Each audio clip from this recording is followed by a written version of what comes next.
الحمد لله وكفى وسلام على عباده الذين اصطفى أما بعد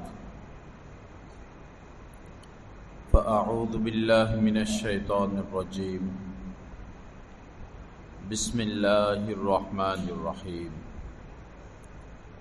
كل نفس ذائقة الموت صدق الله مولانا العظيم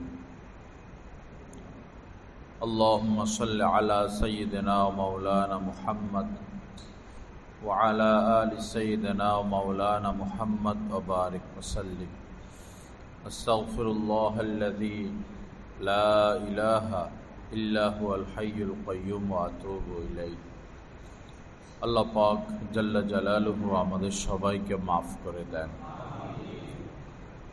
রব্বুল আলামিন আমাদের সবাইকে আল্লাহ পাকের সান্নিধ্য অর্জন করার তৌফিক দান করেন। আল্লাহ পাকের মোহাব্বত, আল্লাহ রাসূলের মোহাব্বত নসিব করেন। আল্লাহ পাক আমাদের সবাইকে নেক জিন্দেগি দান করেন, মৃত্যুর প্রস্তুতি নেওয়ার তৌফিক দান করেন। মানুষ স্বপ্ন দেখে, দিন ও রাত জাগনা অবস্থায়ও স্বপ্ন দেখে, ঘুমিয়ে পড়লেও স্বপ্ন দেখে। মানুষ আশা করে,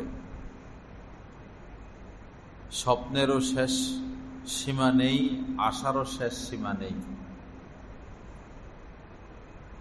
হাজার হাজার স্বপ্ন, হাজার হাজার আশা, জল্পনা কল্পনা সবকিছুই একটা জিনিস শেষ করে দেয়, সেটা হচ্ছে মৃত্যু। মৃত্যুর সাথে সাথে সকল আশা শেষ হয়ে যায়, স্বপ্ন শেষ হয়ে যায়, জল্পনা কল্পনা শেষ হয়ে যায়। হয়তো আশা করেছিল চেয়ারম্যান হব, হয়তো আশা করেছিল বাড়ি বানাবো, বা ভালো আশাও করে হজ করব, ভালো মানুষ হব। সকল আশাই মৃত্যু শেষ করে দেয়। এজন্য নবীজি বলেছেন, বেশি বেশি মৃত্যুর কথা স্মরণ করো। মাঝে মধ্যে এর জন্যই গোরস্থানে যাওয়া, জানাজায় শরীক হওয়া, মাঝে মধ্যে হাসপাতালে যাওয়া, অসুস্থ অনেক কষ্ট পাচ্ছে তাদেরকে কাছ থেকে দেখা, মাঝে মধ্যে গরিব এলাকা, বস্তি, যেখানের মানুষ খুব কষ্ট পাচ্ছে একবেলা খাবার সংগ্রহ করতে, তাদের কাছে যাওয়া, কিছু দেই বা না দেই, দেখা নিচ থেকে। তখন মনের মধ্যে একটা পরিবর্তন আসে, মনটা নরম হয়। আল্লাহ আমাদেরকে সহি বুঝ দান করেন। মৃত্যু বলে কহে আসবে না। মৃত্যু এসে আপনাকে প্রস্তুতির সময় দিবে না, 1 মিনিটও না। فَإِذَا جَاءَ أَجَلُهُمْ لَا يَسْتَأْخِرُونَ سَاعَةً وَلَا يَسْتَقْدِمُونَ। রব্বুল আলামিন পবিত্র কোরআনুল কারীমের মধ্যে বলেছেন,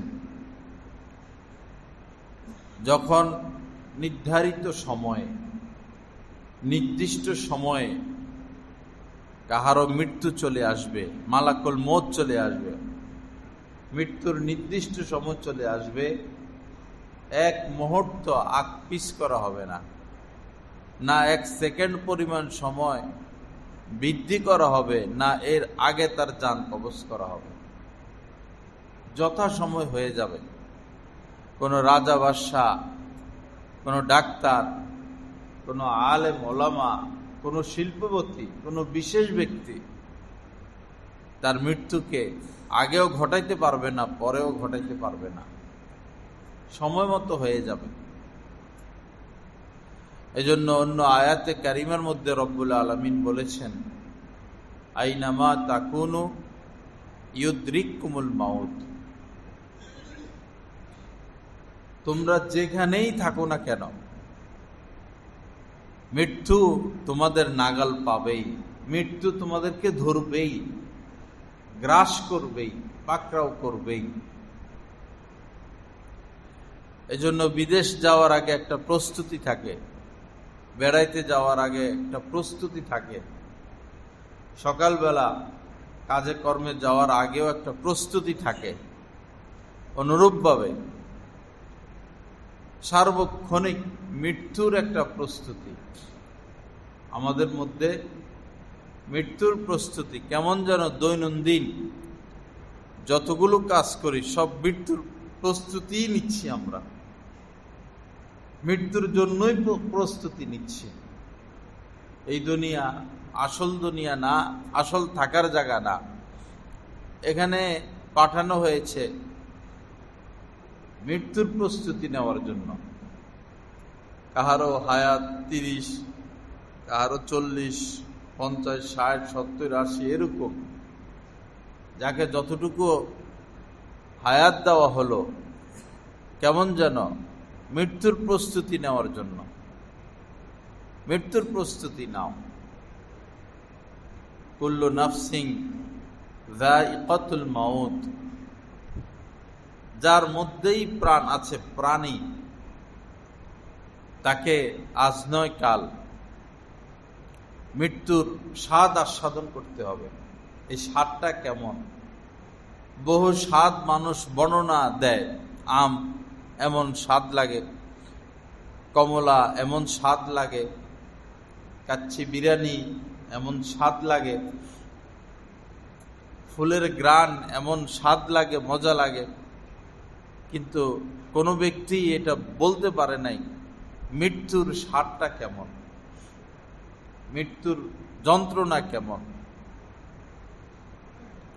আল্লাহ পাক আমাদের সবার মনকে নরম করে দেন, আখিরাতের প্রস্তুতি নেওয়ার তৌফিক দান করেন। বিশেষ করে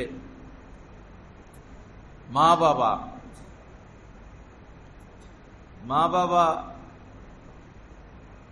জীবিত থাকতে বোঝা যায় না যে মা বাবা কি।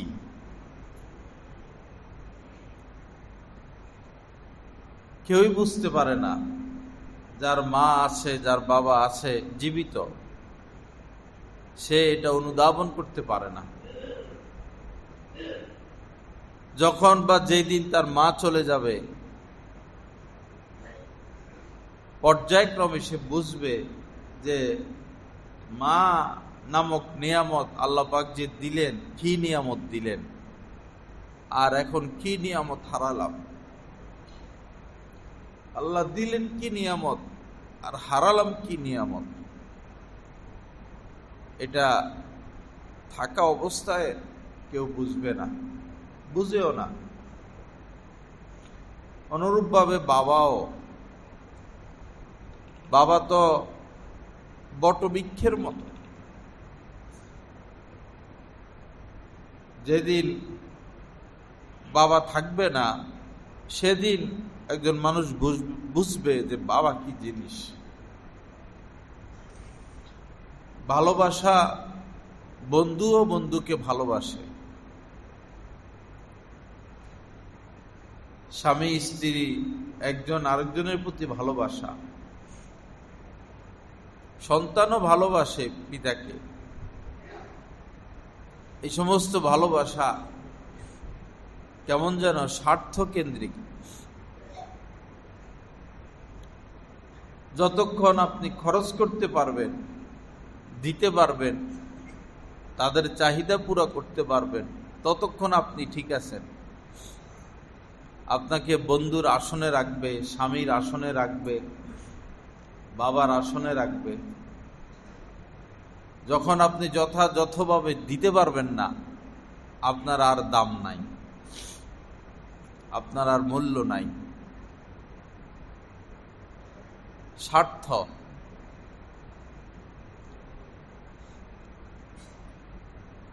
এই জন্য পিতা মাতার সাথে কখনো যেন দুর্ব্যবহার না হয়, খারাপ ব্যবহার না হয়, ভুল বুঝিয়া যেন দূরে সরে না থাকি। এটাই স্বাভাবিক, এটাই বেশি হচ্ছে। সামান্য সামান্য বিষয়ে অভিমান করে মায়ের কাছ থেকে দূরে, বাবার কাছ থেকে দূরে, এভাবেই থাকে।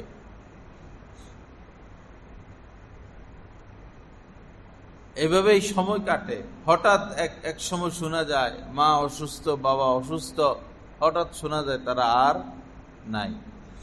তখন হাজারো আফসোস করে, কান্নাকাটি করে। এখন আর আফসোস করে কি হবে? এখন আর কান্নাকাটি করে কি হবে? এখন তো মা বাবার সাথে ভালো ব্যবহারের আর উন্মুক্ত সুযোগ থাকলো না। তাদের খেদমত করে আল্লাহকে রাজি করানোর রাস্তা শেষ। এক সাহাবী নবীজির নিকট জানতে চাইছেন মা বাবার খেদমত সম্পর্কে, হক সম্পর্কে। নবীজি সোজা বলেছেন, হুমা জান্নাতুকা ওয়া নারুকা। মা বাবা এমন যে তোমার জান্নাত জাহান্নাম। মা বাবা অর্থাৎ তারা দুইজন তোমার উপর সন্তুষ্ট, খুশি। আল্লাহ তোমার উপর খুশি, তোমার জন্য জান্নাত অনিবার্য। আবার তারা অসন্তুষ্ট, নারাজ, অভিশাপ দিল তোমাকে, বদদোয়া দিল। অভিশাপ বদদোয়া না দেখ, তোমার উপর অসন্তুষ্ট, তো আল্লাহ রাসূলও তোমার উপর অসন্তুষ্ট। রেজা রব্বি ফি রিজাল ওয়ালিদি। নবীজি বলেছেন, তোমার কাহারও পিতা সন্তানের উপর সন্তুষ্ট, আল্লাহ তার উপর সন্তুষ্ট। সাখাতুর রব্বি ফি সাখাতিল ওয়ালিদ। আর পিতা কাহার উপর অসন্তুষ্ট, আল্লাহ তার উপর অসন্তুষ্ট। বৈধ পন্থায় তাদেরকে খুশি রাখার চেষ্টা করা, খুঁটিনাটি বিষয় এদিকে লক্ষ্য না করা, নিজের সাধ্য সামর্থ্য অনুযায়ী তাদেরকে খুশি রাখা। আল্লাহ আমাদের সবাইকে মাফ করে দেন, মা বাবার ইজ্জত রক্ষা করার তৌফিক দান করেন। বরং তো মা বাবার আদব রক্ষার্থে, মা বাবার ব্যবহৃত পোশাক, স্যান্ডেল, জুতা, এগুলো যেন পায়ে না লাগে। বাবা এই জুতা পরে, এই জুতা আপনার পায়ে শোভা পায় না, মাথায় শোভা পায়। নিজের ওস্তাদ, নিজের মা বাবার জুতা, এটা আমাদের পায়ে শোভা পায় না, আমাদের মাথায় শোভা পায়। মা বাবার ব্যবহৃত পোশাক, এতে যেন পা না লাগে, তাদের ছায়ার উপরে যেন পা না লাগে।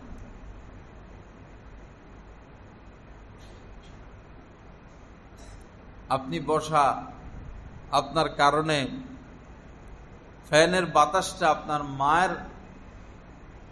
মায়ের শরীর পর্যন্ত যায় না, বাবার শরীর পর্যন্ত যায় না, হয়তো আপনি খেয়াল করতেছেন না।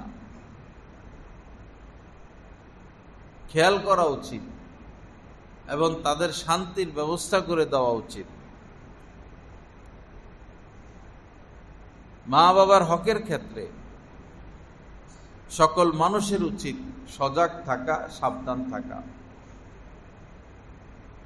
স্ত্রীর জন্য খরচ করা যাবে, মরে নাই তো, এখনো বুড়াও হয় নাই, আছে। নিজের সন্তানদের জন্য খরচ করা যাবে। আপনার সম্পদ তো আপনার সন্তানেই পাবে, খরচ না করলেও পাবে। কিন্তু চিরজীবন চিরদিন মা বাবার জন্য কিছু করার সুযোগ থাকবে না। এজন্য মা বাবাকে বেশি প্রাধান্য দেওয়া। এক সাহাবী নবীজিকে বললেন, আমার উত্তম সংস্পর্শ পাওয়ার সবচেয়ে বেশি হকদার কে? কার সাথে সবচেয়ে বেশি ভালো ব্যবহার করব, সুন্দর ব্যবহার করব, আচরণ করব, খরচ করব, মহব্বত করব, সেবা করব, কার সবচেয়ে বেশি?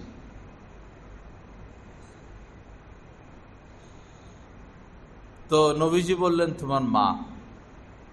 মায়ের, তোমার সৎ উত্তম সংস্পর্শ পাওয়ার সবচেয়ে বেশি হকদার তোমার মা। সাহাবী আবার জানতে চাইলেন, এরপরে কে? নবীজি আবারও বললেন, তোমার মা।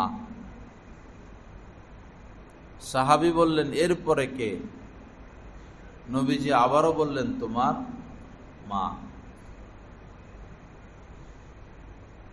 সাহাবী আবারও জানতে চাইলেন, এরপরে কে? নবীজি বললেন, তোমার বাবা।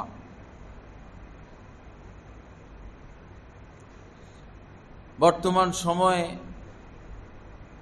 কিছু মানুষ এমন খুব বেশি নেতা বক্ত রাজনৈতিক মনোভাবের, তারা সবচেয়ে বেশি সম্মান, মহব্বত, একরাম, খেদমত তাদের উপরের নেতাদেরকে করে থাকে। কেউ তো আছে বন্ধু বান্ধব ছাড়া থাকতে পারে না, তাদের সবচেয়ে বেশি সহযোগিতা, ভালো ব্যবহার, সৎসঙ্গ বন্ধু বান্ধব পেয়ে থাকে।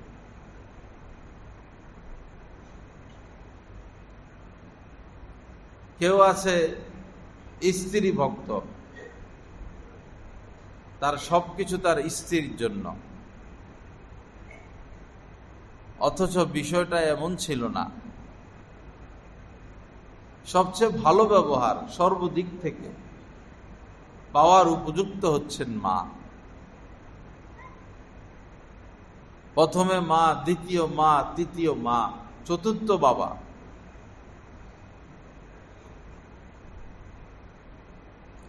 আমরা কম বেশ সবাই এমন যে বিভিন্ন জরুরত সামনে আসার কারণে নিজের পরিবার নিয়ে আলাদা থাকি। আলাদা থাকা প্রয়োজনে, এটা দূষণীয় না, কিন্তু মা বাবাকে ভুলে যাওয়া এটা দূষণীয়। তাদের সেবা খেদমত দূষণীয়। আপনার স্ত্রী আলাদা থাকতে চায়, এই অধিকার তার আছে। সে যদি বলে আমি আলাদা থাকব, সে যদি বলে আমি আপনার পিতামাতার কোনো সেবা করতে পারবো না, শরীয়তের দৃষ্টিকোণ থেকে আপনার পিতামাতার সেবা আপনার স্ত্রীর উপর আবশ্যকীয় না। স্ত্রীর উপর আবশ্যকীয় স্বামীর খেদমত, শ্বশুর শাশুড়ির না। সন্তানের উপর আবশ্যকীয় মা বাবার খেদমত। মা বাবার দেখাশোনা সবকিছু ছেলের উপর দায়িত্ব।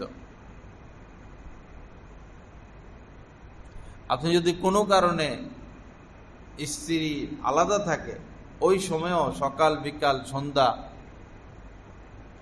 আসা যাওয়া, দেখা সাক্ষাৎ মা বাবার সাথে এটা অব্যাহত রাখতে হবে। আপনার অজান্তেও যদি আপনার মা বাবা আপনার উপর কষ্ট পায়, অজান্তে, জানেনও না, আপনি হয়তো ঘুমে, আপনি হয়তো বিদেশে,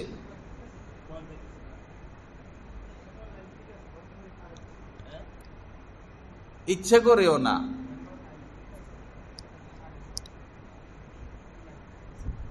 আপনার ক্ষতি হয়ে যাবে, আপনি ক্ষতির সম্মুখীন হয়ে যাবেন। আল্লাহ হেফাজত করেন।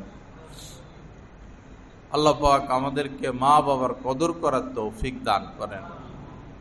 যাই হোক ভাইরা, আজ নয় কাল যেতেই হবে। কেউ থাকতে পারে নাই, কেউ থাকতে পারবেও না। লিয়াবলুয়াকুম আইয়ুকুম আহসানু আমালা। এই হায়াত, এই জিন্দেগি এজন্যই, কে কতটা ভালো কাজ করে আল্লাহ এটা দেখতে চান।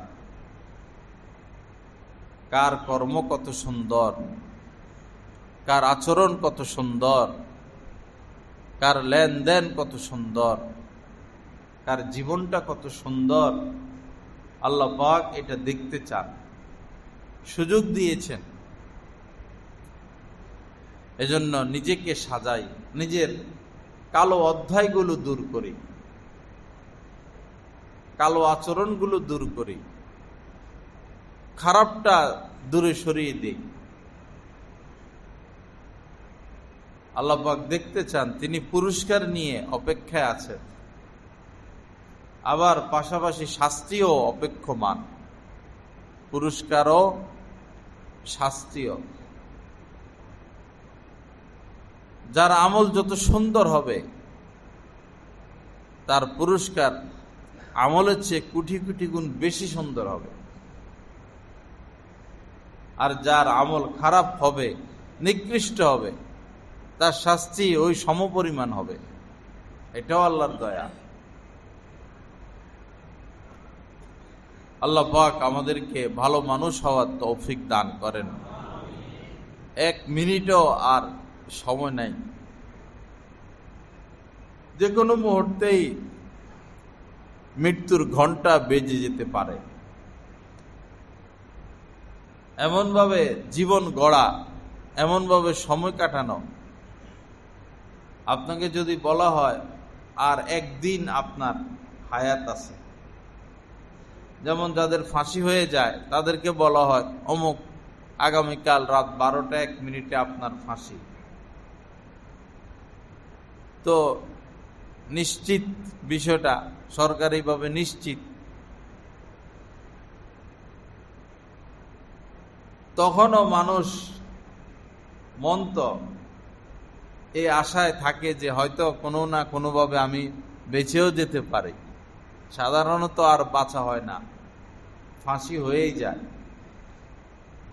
তা আপনি যদি কোনোভাবে বুঝতে পারেন, জানতে পারেন, বা কোনো ব্যক্তিকে যদি জানানো হলো আর একদিন তোমার হায়াত, সে যেমন আমল করবে,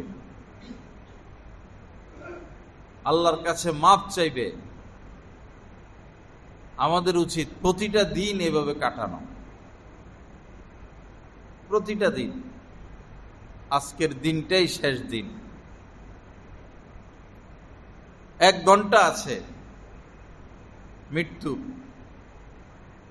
একজন লোকের 1 ঘন্টা পরে মৃত্যু, সে এখন কি করবে? তওবা ইস্তেগফার করবে, মাপ চাইবে। এখন সে 50 লক্ষ টাকা মাসে বেতন, এখন যদি তাকে বলে এই চাকরিটা করো, বিরক্ত হবে। তাকে যদি এখন রাজা বাদশা বানানোর প্রস্তাব দেওয়া হয়, বিরক্ত হবে। দামি দামি পোশাক তাকে দেওয়া হয়, বিরক্ত হবে। তাকে যদি বলে 100টা বাড়ির মালিক তোমাকে বানাইয়া দিলাম, বিরক্ত হবে সে। কারণ আছে তো সে 1 ঘন্টা, সে তো 1 ঘন্টা আছে, কেমন যেন নিশ্চিত 1 ঘন্টা আছে। আমার আপনার তো 1 ঘন্টারও নিশ্চয়তা নাই। আমরা যে 1 ঘন্টা জীবিত থাকব, কোনো নিশ্চয়তা নাই। এজন্য দৌড়াদৌড়ি, ছুটাছুটি, হামাহামি, হায় হুতাশ, লোভ লালসা, এগুলো কন্ট্রোল করি, নিয়ন্ত্রিত করি। নিজের নফসকে, নিজেকে নিয়ন্ত্রিত করি। আখেরাত কেন্দ্রিক সাজাই, আখেরাতমুখী হই, আল্লাহমুখী হই। পাপের কর্ম ছেড়ে দেই গোপন প্রকাশ্যে, পাপের কর্ম ছেড়ে দেই। পাপ অপবিত্র, পাপ দুর্গন্ধযুক্ত, পাপের মধ্যে সুখ রাখা হয় না, প্রকৃত সুখ। আল্লাহ পাক জাল্লা জালালু যা কিছু আলোচনা হলো আমাদের সবাইকে এই কথাগুলোর উপর আমল করার তৌফিক দান করেন। ওয়া আখিরু দাওয়ানা আলহামদুলিল্লাহি রাব্বিল আলামিন ওয়া সাল্লাল্লাহু আলা নবিয়্যিল কারীম।